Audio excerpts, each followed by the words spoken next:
Hey, hello everybody. Welcome back to my basement. Yes, I'm in my happy place because it's from here, from the basement of my house, that I have the opportunity to connect with amazing experts in the communication media and they are those experts working behind some of your favorite TV shows, films, Broadway show, plays, artists, musicians, you name it, we have it here in the basement. I'm, of course, Francisco Suarez, your host, and this is From Suarez Basement. Today, our episode is all about production design because we have the man behind the magic of one of Netflix hit TV show, Bridgerton, is in the house. Will Hughes-Jones, the production designer for Bridgerton, is connecting from London, and he's also the production designer for a new and really cool show in Amazon Prime called My Lady James, which I 100% also recommend.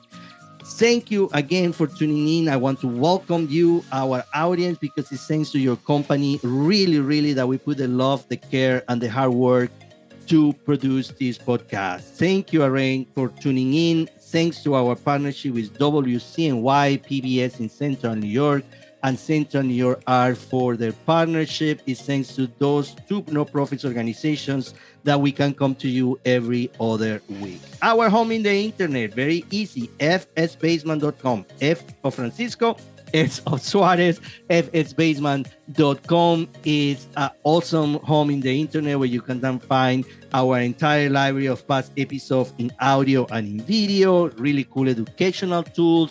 Please go and visit our home. And of course, find us all the way through all the social media. You name it. We are in Facebook, TikTok, Instagram, everywhere. Just like us, become part of our family, and we will be very happy to have you. Will Hughes-Jones is in the basement. Let's start this new episode from Suarez Basement with the production designer for the show Bridgerton and My Lady James Rawe. Here we go. Yep.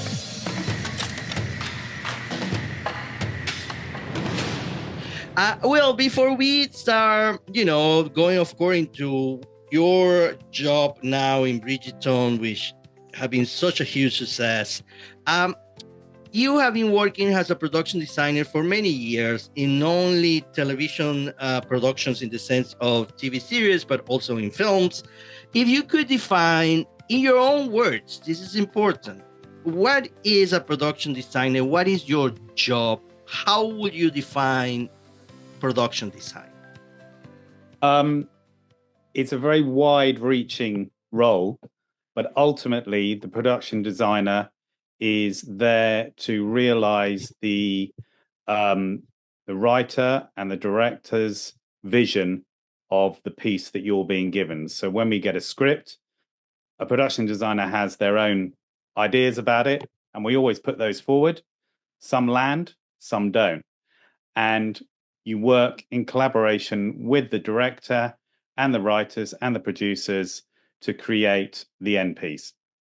So what you're telling me, which is super cool, is you have in the process, you receive a script, you read the script, and you use your own imagination, your own experience, of course, to say, okay, I can propose these scenarios, right? This is how it's going to feel, how it's going to have that production. Is that correct?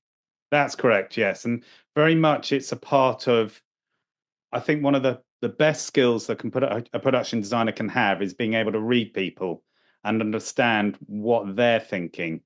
Because the process of working on a job, you always generally have an interview where you have to pitch an idea. And as in recent times, it happens like this over Zoom. But in the olden days, before COVID, you used to meet in face-to-face.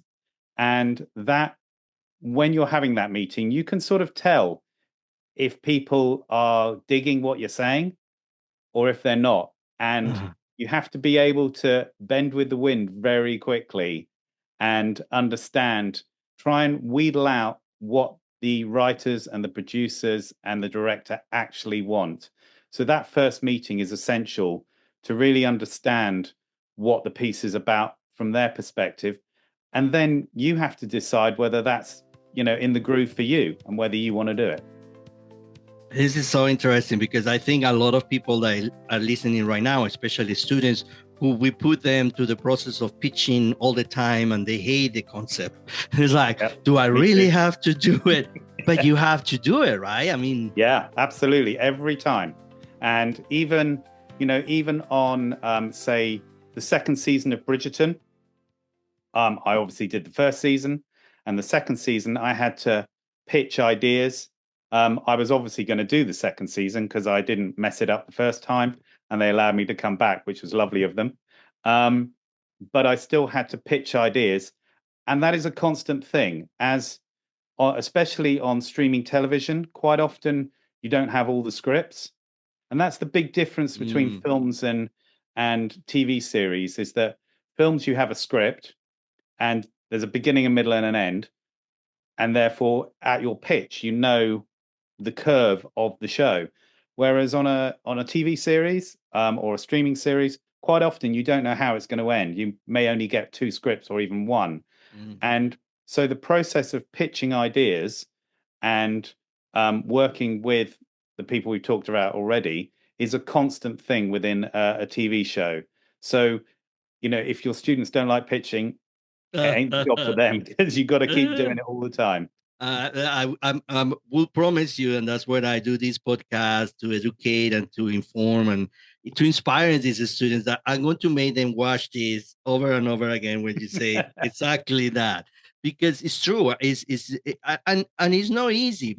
For example, of course, English is not my first language. When I start pitching in English, ooh, I remember my heart was going to get out of my chest because I was Yeah, like, do people understand what I'm saying? And but more confident that you get, that's the thing. You have to not only present an idea, you have to convince these people that that is the best idea for the show. and I also feel that people think people have ideas and then they go, and this is part of my team as well. My team will come to me with an idea, and before they've even finished their sentence, they'll go, "Yeah, but you're not really going to like it." And you go, "No, no, no. I want to hear it. I want to hear every idea you have because no idea is a bad idea." I And agree with you. if you have ideas, get it out there. And I'm very much, as a production designer, I obviously have a very big team around me, and I say to my team all the time, no idea is a bad idea, and everybody needs to come forward with their thoughts, because what is the point of employing really creative, amazing people and then just telling them what to do the whole time? The best way is to stand back and let them shine. And on the most selfish way, it always comes back to me or the designer as that was a great idea. And I always try and make a point of saying most of the time, well, that was somebody else or that was one of my team, and you push them forward. And I think ownership of an idea is really, really important, because if you own your idea, you will make it the best you can. And I Oh think my that's God! Well, really important. I'm getting. It sounds weird because I'm getting emotional. I'm telling you why. Because that's the point. I say to my students, it's almost like you are taking words out of me. I say to my students all the time, you are being paid and you're going to be paid because of your ideas. Mm, If you're not capable not only to bring ideas to the table, but also to express those ideas, you're going to fade in the background. Yes, you could do your job exactly what they ask you to do, but that's it. yeah, People is going to pay you for your ideas, and that is uh, incredibly that you actually mentioned that, because I also say there are no bad or good ideas. A first no. idea is a raw idea. It is what it is. We will test them, probably would say, "Oh my God, that was a bad idea." But the fact that you already classifying between a good or a bad idea, for me, that doesn't make sense, especially at the beginning.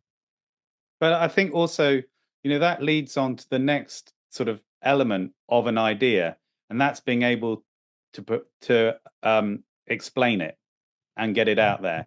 And so, you know, drawing is so important, and any sort of tactile thing you can do, even if it's sticking bits of cardboard together Mm-hmm. with sticky tape and saying, I think that the basic shape of this element should be like this. I can't draw it, but I can Mm-hmm. make it out of cardboard for you. Mm-hmm. So I think, you or clay, you build on every single little thing that you have in your arsenal to get an idea across. And it can be a matter of words. It can be, a series of words and some photographs that you've cut out of a magazine. And with my set deck team, we always do, for every set we do mood boards, which not necessarily say this is what's going to be in the set, but it gives you a feeling of what the set is. And then as that progresses, we'll find photographs of furniture that we're going to put in, and then that goes into the mood board. And Mm-hmm. by that time, I've worked out the sort of rough layout of the set. And then with my set decorator, we get together and we put it on plans. So we'll have is literally a plan with photographs of furniture and lines going to where it is on the set. And again, we then generally give it to one of the set deck assistants or one of the assistant art directors who go off and put it together for us. And quite often, and not generally at the beginning of a job, but by the end of the job, the set deck assistant or the art directing assistant um, will turn up and there'll be something in a different place to what we actually had on the plan. And they went, yeah, we put it there, but we think it looks better here. And these are our Mm-hmm. reasons why. Mm-hmm. Day one of a job, nobody ever does that because they're too scared to do it. Mm-hmm. But by the end of it, they do it all the time. And that's good ideas coming to the forefront. And as I say, you when you're a student and you leave, you hope that one day in a very, very short period of time, you will get to your goal, maybe production designer, maybe set Mm-hmm. decorator, maybe supervising art director. But you will always have to start in my world, you always have to start, for want of a better word, making the tea. And but if somebody makes a good cup of tea for me and they want to listen to me, then they won't be making tea for very long Mm-hmm. because we push people. I have a phrase in my team where I push people enough to hang themselves, give Uh-huh. them enough rope to hang themselves, and once they've got to that point, then that's where they stay until they're comfortable to move forward. So I think it's really important that everybody realizes that ideas and how you work a way out for yourself to get Mm-hmm. your ideas out there is really important. And you don't have to know how to draw. You don't, but Right. drawing is essential. But Mm-hmm. if you want to be an art director, it's sort of essential. You need Um, to try to communicate somehow yeah, in yeah. a way. So yeah, I think but people shouldn't be scared about their ideas. I agree with you, Will, a lot. And listen, now that you mentioned that you star and the cup of tea, well, my first job was that's a different. My first job was in an advertising agency in Venezuela, so it was coffee, not tea. Yeah, I used to bring coffee to my producer, long time ago. But now that you mentioned your beginnings on your career, I always say, and I'm sure my audience and students have listened to me saying that when I was a kid, one of the things I'm fascinated about the magic of television making or visual storytelling making is production design. Because when I was a kid, I remember spending more time creating the universe of the game that I was going to play. Of course, that doesn't exist today because everybody's playing video games. yeah. But if I was going to play, I don't know, policeman, I spent hours creating the police station and how it's going to feel and how it's going to look, and that was part of the game, right? So tell me a little bit about you. How did you end creating these amazing magical spaces? But I guess in some point in your childhood or when you were a teenager, you realized, okay, this is something that I would like to do. I suppose I was probably quite late to it. I most people I know that work in this industry of my age, when I was at college, there were no courses for doing production design. Mm-hmm. Um, so we all sort of have fallen into it. I I come from a military background. My father was military, my grandfather was. It was assumed I would be in the military. And when I said to my dad, you know what, I'd like to go to art college, he sort of stopped for 5 minutes and then said, okay, what do you want to study? I said, I don't know, but I shall do a foundation course. And I did. And he then explained, he sort of pushed me in some way, Mm-hmm. said that I should do ceramics because I quite like doing ceramics. So I started off doing ceramics at college, at art college. And within about 2 days of doing ceramics at art college, I realized I liked it, but I didn't want to do it. So Mm-hmm. I then transferred into, I started a degree in 3D design, which is a very broad degree. Um, but I specialized in architecture. Mm. So um, I sort of trained as an architect, really. Um, but when I was at college, there was a big housing slump, and we have fantastic, fantastic lecturers who were all really high-end architects. And the reason they were teaching us because there was no work, so Mm. they were teaching us. So very quickly realized that maybe architecture wasn't exactly where I wanted to be, but I love the whole idea of it. And so I left college with a degree in 3D design and was going to go. I didn't know what I wanted to do. I thought film and TV was an interesting place, but I ended up going to the music industry, making tea for bands, Mm-hmm. going on tour with bands. And literally one day I went through a door in the office into another production office where they made TV shows. And I said, "What do you do here?" They told me. And I said, "Okay, well, yeah, I'll give that a go. You got any jobs?" So I ended up making tea there. And then I found myself on a film set, just completely blown away by it. I'd never been on a proper film set before. And there was a chap standing beside me, and I said to him, "What do you do?" He said, I'm the production designer." And I was like, "Oh, that's interesting. What's that?"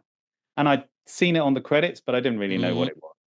And he explained to me very quickly. And again, I went, "Got any jobs?" And he made me his runner in the art department. But then very quickly, he realized one, that I could draft and draw Mm-hmm. because of my college background. And so he then upgraded me to an art department assistant. And then from there, it just sort of rolled along. And he was the guy that taught me about having enough rope to hang yourself. Mm-hmm. So he kept on pushing me until I couldn't go any further, which was about art director. Um, and then I stayed there for quite a long time. But by that point, I knew I wanted to be a production designer ultimately. And I was very lucky.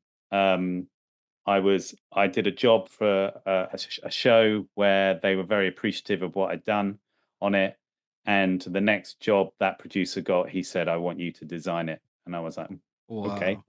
So at the age of 26, I designed my first show, um, which won BAFTAs, not for Ah. design, but then that was me off on the road.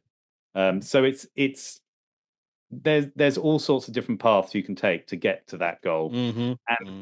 quite often, I say to students that come straight from college to work for me, don't set your sights on being a production designer because you will probably find another job within the art department that you prefer to do.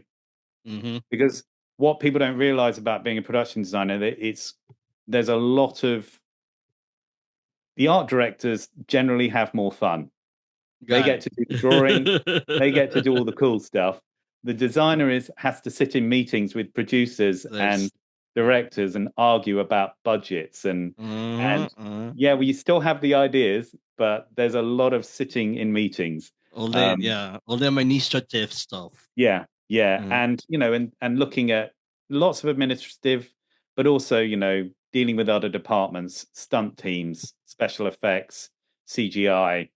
They all come to the designer first and foremost, and you're then the filter for the art department to disseminate the what Mm-hmm. needs to be done. So it's a great job, but it I think a lot of people have a very don't have a real clear idea what a production Right, designer right, does. right. Well, I think about production in general. A lot of my students, when they graduate and they go to a movie set for first time, and they have been there for 5 days without showering, and it's 3 in the morning, and then I don't think this is for me. I said, well, movies and TV is not as glamorous people think. It's No. hard work. It's really, really Yeah. hard work. Of course, we need to talk about Bridgerton. How not to talk about Bridgerton if this is one of the most successful, definitely, for Netflix, and the viewers. I'm in love with the characters, with the story, the way the story is told, but of course with the production design, right? This world that you guys are creating for us, Yeah. which is phenomenal. Tell me a little bit of the process of creating, for example, the Bridgerton house in compare with the neighbor house, the colors that you decide to use in each of these houses, because definitely you can see, for me, it refers old money to new money, right? It have Exactly. that idea. So That's tell me exactly a little, it. about that creative process.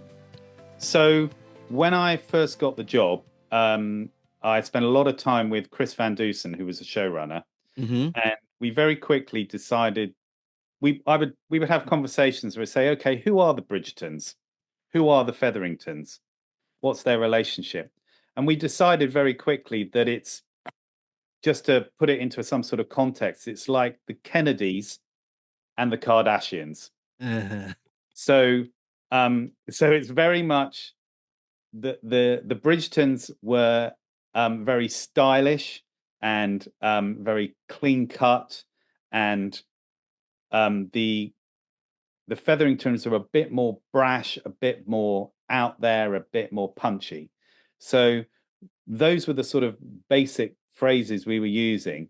And then we were looking at the color palette, and because they're different families and there are different families throughout the series, I decided, and Chris was up for us doing this, to reduce the palette of each family right down so it became quite a defined thing. And along with the costume designer, we created this very, well, it was a Bible of colors that, the Bridgertons had these colors, the Featheringtons had these colors, and they would never cross over. As the series has gone on, they have crossed over, because ultimately there's only so many colors you can use, and it becomes more and more difficult to keep to that ethos as the series stretches.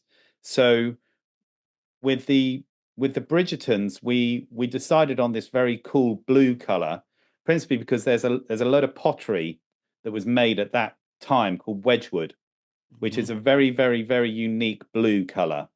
And as soon as I saw it, I thought, yeah, that is an object. That is a Bridgerton object. You had to describe, Mummy Bridgerton in an object. That's it. So we then said, okay, that's the base color for Bridgerton, which is this powder baby blue with a very nice sort of cream color.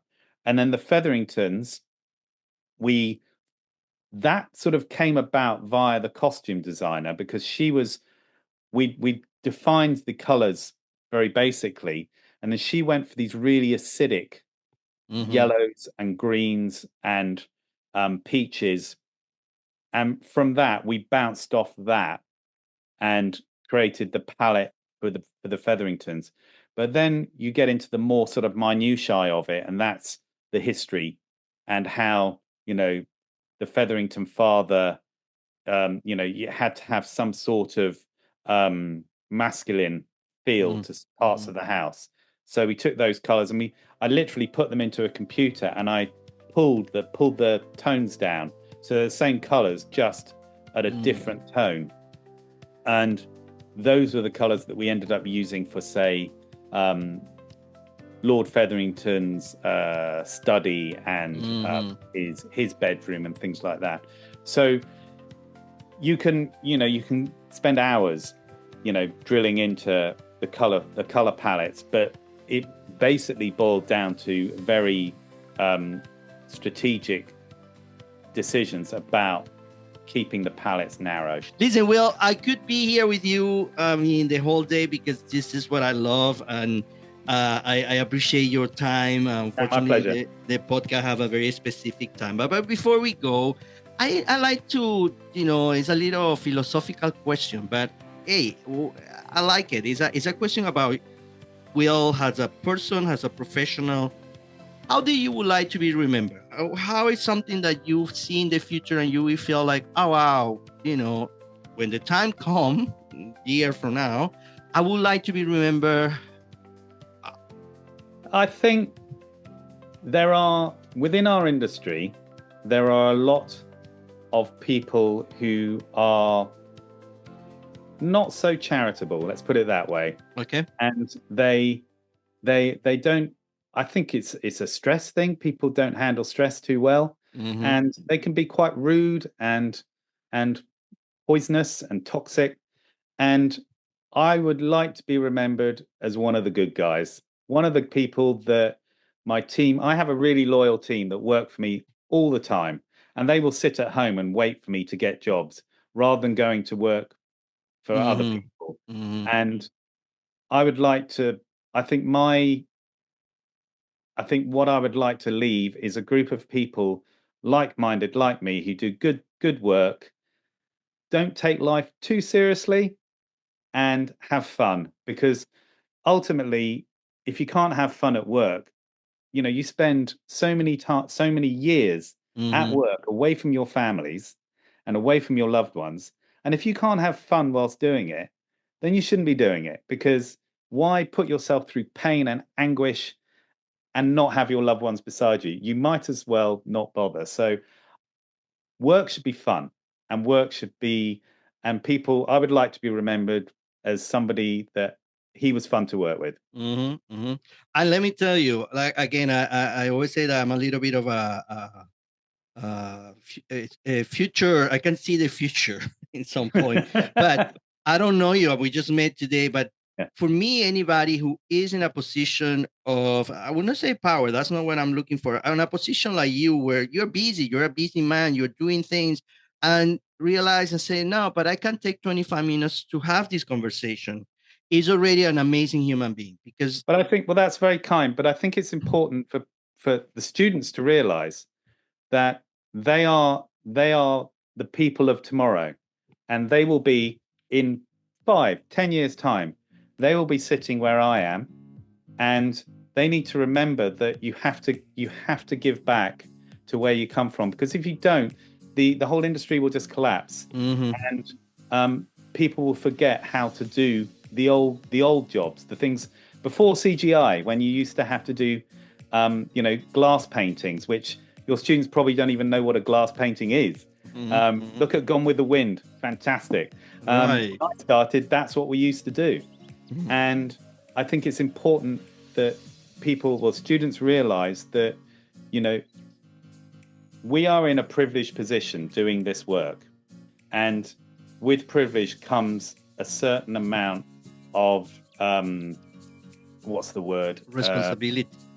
Exactly, responsibility.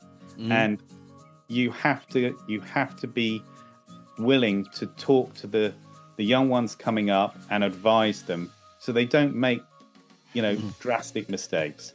And I think it's important. This is very important to me, and I would hope that it's been some use to you. Oh my God, thank you so much. Of course. And before I go, what do you think about my production design? I have to say, I'm loving the Muppet on the top. Yeah, is that Sesame Street? Well, it show a little bit my personality, like you say, I don't take life too seriously. I have pictures of my family, so perfect. This is my. I, on the other hand, have got some very strange things. I've got You have a sword, a hat. That was given to me by my prop team. Oh, that's so cute. When it was when we were going through a very hard time on Bridgerton, and we were at war. So we're at war now. That's fantastic. Will, thank you so much. All the best in your future career. Hi to the family, and keep health. And thank you for the kindness and the time. No, my pleasure.